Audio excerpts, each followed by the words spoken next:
मान्यवर, कर्नाटक में दत्तापीठ के मंदिर पर क्लेम किया, तालीपरंबा 75 साल पुराने एक दावे के आधार पर 600 एकड़ जमीन का दावा किया और ईसाई समुदाय की भी ढेर सारी जमीनों पर कब्जा कर लिया गया।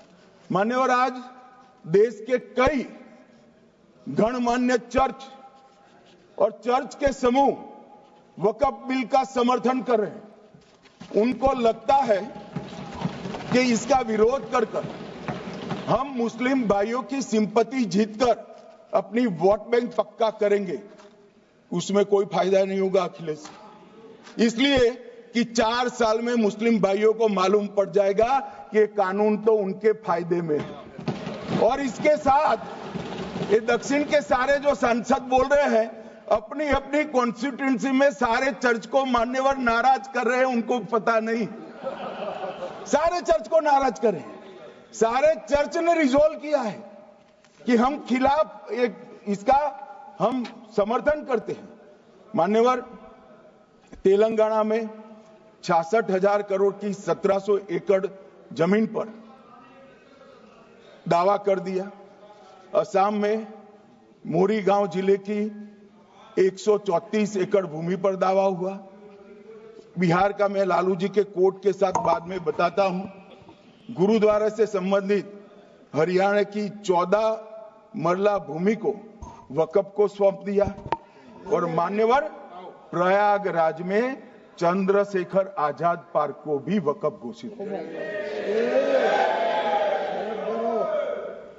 और मान्यवर, महाराष्ट्र के वडानगे गांव में महादेव की मंदिर पर दावा किया और बीड में कंकलेश्वर मंदिर की 12 एकड़ जमीन वक्फ बोर्ड ने जबरन ले ली।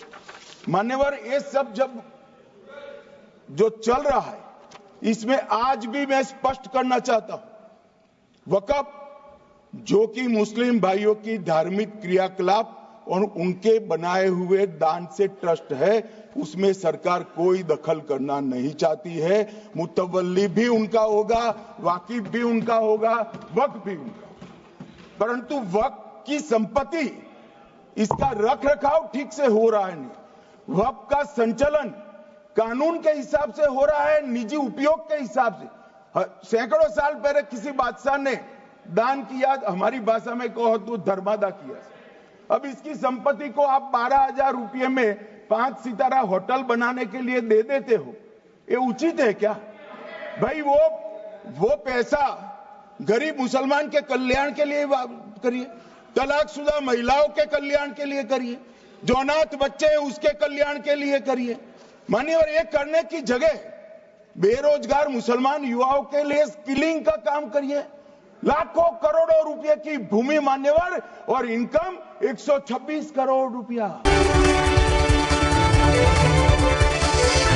iSiri Today, Voice of Democracy।